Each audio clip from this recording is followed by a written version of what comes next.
বিসমিল্লাহির রহমানির রহিম। সিলেট আইটির পক্ষ থেকে আসাদ আছি আপনাদের সাথে। আজকে আমাদের আলোচনার বিষয় হলো HTML। সো আপনারা অনেকেই সম্ভবত HTML সম্পর্কে জেনেছেন যে HTML নিয়ে আপনার ওয়েবসাইট ক্রিয়েট করা হয়। তো আসলে HTMLটা কী আমরা আজকে জানার চেষ্টা করব, যে HTMLটা কী এবং ইজি পদ্ধতিতে কীভাবে HTML লেখা যায় এটা নিয়ে আলোচনা করব। তো HTML হচ্ছে আপনার একটি মার্কআপ ল্যাঙ্গুয়েজ। এটা কোনো প্রোগ্রামিং ল্যাঙ্গুয়েজ না, এটা হচ্ছে মার্কআপ ল্যাঙ্গুয়েজ। অনেকেই ভাবে যে এটা প্রোগ্রামিং ল্যাঙ্গুয়েজ, আসলে এটা প্রোগ্রামিং ল্যাঙ্গুয়েজ না, এটাকে বলা হয় markup language. So HTML stands for Hypertext Markup Language. So আমরা যত ওয়েবসাইট ক্রিয়েট করি সব ওয়েবসাইট কিন্তু HTML লাগবেই। HTML ছাড়া কোনো ওয়েব পেজ ক্রিয়েট করা যাবে না। তাহলে চলুন দেখা যাক সত্যি কি কোনো ওয়েব পেজ বা ওয়েবসাইট HTML ছাড়া ক্রিয়েট করা যায় কি না। দেখি আমরা প্রমাণ সাপেক্ষে দেখে ফেলি যে HTML লাগবেই, মাস্ট, এটা দেখে ফেলি আমরা যে HTML লাগেই। তো চলুন, এখানে একটি ওয়েবসাইট দেখতে পাচ্ছেন আপনারা। সো এটা যদি আমরা এখানে যদি ক্লিক করি যে ভিউ পেজ সোর্স, এখানে ক্লিক করি। সো এখানে দেখতে পাচ্ছি আমরা ডক টাইপ HTML। এটা হচ্ছে আপনার HTML একটা ডেক্লারেশন যে আমি HTML লিখছি, বা লেখা হচ্ছে যে যিনি প্রোগ্রাম লিখেছেন, এই যে আপনার এই যে কোডগুলো লিখেছেন তিনি তাকে এটা এই ডেক্লারেশন দিতেই হবে যে এটা HTML5 এর জন্য এই ডেক্লারেশন, যে এটা আমি HTML লিখছি, যাতে ব্রাউজার বুঝে যে এটা HTML। সো দেখেন তারপরে এখানে HTML ট্যাগগুলো দেওয়া আছে, যে হেড ট্যাগ দেওয়া আছে, এই বিভিন্ন ট্যাগ আমরা পরে আলোচনা করব। নেক্সট টিউটোরিয়ালগুলোতে আমরা এই সম্পর্কেই আলোচনা করব। এখানে জাস্ট আপনি বেসিক সম্পর্কে আপনাকে একটা আইডিয়া দিচ্ছি আর কি। সো এগুলো হচ্ছে সব HTML। এখানে যা দেখছেন এই ওয়েব পেজের HTML দিয়ে করা হয়। তারপর আপনার এই যে কালারগুলো, এগুলো CSS, এটা পরে আলোচনা করব। আর তাহলে চলুন আমরা সিম্পল কিছু HTML কোড নিয়ে আলোচনা করি। তো যেহেতু আমরা HTML নিয়ে আলোচনা করব, তো আমাদের প্রথমে HTML লিখতে হবে। তার আগে আমাদের জানতে হবে এখন HTML কোন ভার্সন চলতেছে, কোন ভার্সন। এখন আপনার HTML5 ভার্সন চলতেছে। সো HTML5 এর জন্য আমাদের কিছু জিনিস লিখতে হবে আর কি, যে এটা ডেক্লারেশন করতে হবে যে এটা আমি HTML5 লিখছি, যে ব্রাউজার যাতে বুঝে যে এটা HTML5। ওকে, তাহলে স্টার্ট করা যাক।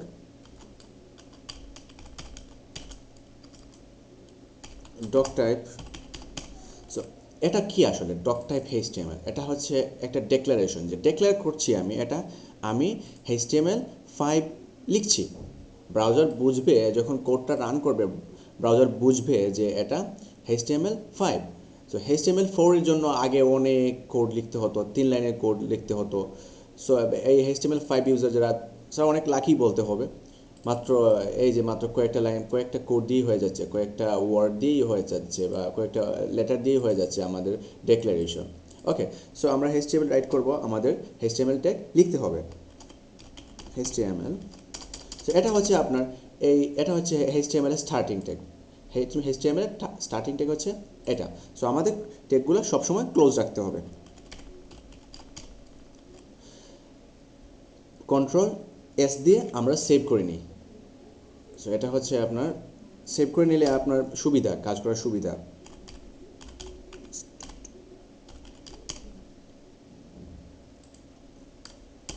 এখানে দেওয়া আছে দেখেন index.html। আপনি পেজের নাম যা ইচ্ছা তা দিতে পারেন, ইন্ডেক্স দিতে পারেন, আপনার নাম দিতে পারেন, আপনার বাবার নাম দিতে পারেন, আপনার দাদার নাম দিতে পারেন, আপনার শ্বশুরের নাম দিতে পারেন, যা ইচ্ছে আপনি দিতে পারেন, এটা কোনো ম্যাটার না। ওকে, সো HTML হচ্ছে যে আপনার এই যে এটা হচ্ছে ম্যাটার, যে এখানে আমরা কী লিখবো। এই যে ডট এক্সটেনশনটা আপনাকে HTML মাস্ট লিখতেই হবে। ওকে, তাহলে আমরা সেভ করে ফেলি। এটা বলছি যে অলরেডি আছে, সমস্যা, আমি রিপ্লেস করতে সমস্যা না, প্রবলেম না। সো এই যে দেখুন আমাদের HTML-টা ক্রিয়েট হয়ে গেলো। দেখুন অটোমেটিক্যালি এটা হাইলাইট হয়ে গেছে। এর কারণটা হচ্ছে যে আমি ব্র্যাকেটস কোড এডিটর ইউজ করছি। সো এটা এরকমই আর কি হাইলাইট হবে। সো আপনারা যদি ব্র্যাকেটস সম্পর্কে জানতে চান, ব্র্যাকেটস কোড এডিটর কীভাবে ডাউনলোড করে ইনস্টল দিতে হয়, এটা সম্পর্কে একটা ভিডিও টিউটোরিয়াল অলরেডি আমি সিলেট আইটি চ্যানেলে দেওয়া আছে, ইউটিউব চ্যানেলে দেওয়া আছে, আপনারা দেখে নেবেন। সো তো HTML লিখতে হবে। আমাদের HTML স্টার্ট করার আগে আমাদের হেড এবং বডি সেকশন সম্পর্কে জানতে হবে, বডি ট্যাগ সম্পর্কে জানতে হবে। HTML এর দুইটা পার্ট, একটা হচ্ছে হেড আর একটা হচ্ছে বডি। সো যেহেতু মাথা আগে, তাহলে মাথা দিয়ে স্টার্ট করি। ওকে, হেড। এই যে দেখুন আমার ব্র্যাকেটসের জন্য এটা অটোমেটিক্যালি ক্লোজ হয়ে গেছে। এই যে এটা হচ্ছে হেডের স্টার্টিং ট্যাগ, আর এটা হচ্ছে ক্লোজিং ট্যাগ। এই যে আপনার ফরওয়ার্ড স্ল্যাশ, এই ফরওয়ার্ড স্ল্যাশটাই কিন্তু বোঝাচ্ছে যে এখানে আমার হেড ট্যাগের এন্ডিং হয়েছে। ওকে, সো আমরা নেক্সট স্টার্ট করব বডি ট্যাগ। বডি, ওকে, এটা হচ্ছে আমার বডি ট্যাগ। তো বডি ট্যাগও ঠিক একই রকম, দেখুন এটা হচ্ছে বডি ট্যাগের এন্ডিং। ওকে, এরকম হলো। ওকে, সো আমরা এখন দেখি কন্ট্রোল এস দিয়ে সেভ করে ফেলি। এখন আমরা ওয়েব পেজটা আমরা রান করাবো। যদি আমরা রান করাতে চাই, আমরা চলুন এখানে যাই। আমার আমার আমার কোথায় সেভ করে রাখছি, এটা ডেস্কটপে সেভ করে রাখছিলাম আমি, index.html। ওকে, আমি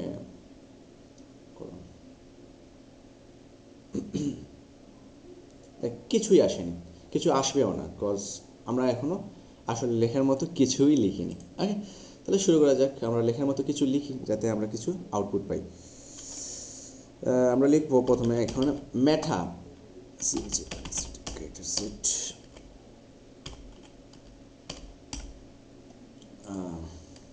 তো এটা কি আসলে মেটা চার সেট মানে ক্যারেক্টার সেট, এটা বলছে ক্যারেক্টার সেট UTF-8। তো মেটা ট্যাগ হচ্ছে একটা আপনার সেলফ এন্ডিং ট্যাগ বলতে পারেন আপনি HTML। এটা মানে কোনো এন্ডিং নেই, জাস্ট যা স্টার্টিং তাই এন্ডিং। এরকম আর অনেকগুলো ট্যাগ আছে, আপনারা জানতে পারবেন ফিউচারে। সো এই ট্যাগটা হচ্ছে যে আপনারা বলছে যে ক্যারেক্টার সেট, আমরা যত ধরনের ক্যারেক্টার সেট নেই না কেন, এই UTF-8 আমাদের দেয়া, মানে এই UTF-8 দেওয়ার কারণে আমাদের সব ধরনের ক্যারেক্টার সেটগুলো সাপোর্ট দেবে। এই যে ধরুন এই যে ক্যারেক্টার সেটগুলো এখানে আছে, এই যে স্টার, এই যে অ্যান্ড, এই যে আপনার এই পার্সেন্ট, এই যে এগুলো হচ্ছে আপনার ক্যারেক্টার সেট, বা আরও অনেক ধরনের ক্যারেক্টার সেট আছে। প্রত্যেকটা ক্যারেক্টারগুলো এই ক্যারেক্টার সেট ডিক্লারেশন করার জন্য সাপোর্ট দিবে। সো এটা আপনারা মাস্ট করবেন, এটা হচ্ছে আপনার মানে গুড কোড রাইটিংয়ের যারা কোড রাইটার, যারা এরা এভাবেই মানে নির্দেশ করে লিখে আর কি। সো আপনারা প্র্যাকটিস করবেন। ওকে, সো আমাদের এখন পেজের একটা টাইটেল দরকার। সো আমরা এখন HTML টাইটেল ট্যাগ লিখব। This is my first website. Okay, আমি কোডটা সেভ করছি, এখন রান করে দেখি কী অবস্থা। এই যে দেখুন এখানে টাইটেল ট্যাগটা চলে এসেছে, this is my first website. Okay, cool. So এখানে কিছু ব্যাপার আলোচনা করা যাক। যে এখানে হেড ট্যাগের ভেতর কিছু HTML ট্যাগ লিখতে হবে। এই ট্যাগগুলো আবার বডিতে লিখলে কাজ হবে না। আবার বডিতে কিছু আপনার HTML ট্যাগ আছে, ওইগুলো আবার হেড ট্যাগে লিখলে কাজ হবে না। ওকে, সো যেখানে যে কোডগুলো লিখতে হবে সেখানেই সেই কোডগুলো বসানো উচিত। ঠিক আছে, সো আমাদের হেড ট্যাগের বেসিক মোটামুটি শেষ, আরও অ্যাডভান্স অনেক কিছুই আছে। জাস্ট আমি যেহেতু বেসিক টিউটোরিয়াল, এটা আমি বেসিক নিয়েই আলোচনা করছি। বেসিক শেষ, এখন আমি চাচ্ছি যে বডি থেকে কিছু কোড লিখতে চাচ্ছি আমি।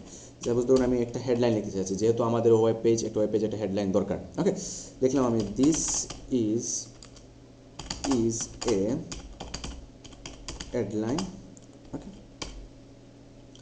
ওকে, এটা অটোমেটিক্যালি আমার ক্লোজ হয়ে গেছে আর কি। Sorry, this is a headline আমি লিখলাম। ঠিক আছে, আমি দিস ইজ হেডলাইন লিখলাম। তারপর আরেকটা, এখন আমি একটা কাজ করি, কন্ট্রোল এস দিয়ে আমি সেভ করে ফেলি। কন্ট্রোল এস, দেখি কী আসে। হুরে, দেখেন চলে এসেছে, দিস ইজ এ হেডলাইন। এটা অনেক ইজি, তাই না? ওকে, তাহলে আমি এখানে একটা প্যারাগ্রাফ লিখতে পারি। This is a simple paragraph for my website. Okay, control S দিয়ে সেভ দিয়ে দিই। এই চলে এসেছে, this is a simple paragraph for my website. একদম সিম্পল, তাই না? তাহলে চলুন আমরা আরও এই যে হেডলাইন ট্যাগ, এই যে H1 ট্যাগ, H1 ট্যাগ, তারপরে এখন আমরা লিখতে পারবো H2 ট্যাগ লিখতে পারবো। H2 ট্যাগও সেম লেখা যায়, দিস ইজ এ, এখানে লিখতে পারি this is second headline. Okay, is second, this is second headline. Okay, তারপরে এখানে আমরা একটা প্যারাগ্রাফটা লিখতে পারি, this is the of my second headline. Okay, control S দিয়ে সেভ করে নিচ্ছি। এই যে দেখুন আমাদের আউটপুট চলে এসেছে, this is a headline, this is second headline. কত ইজি, তাই না? কত ইজি।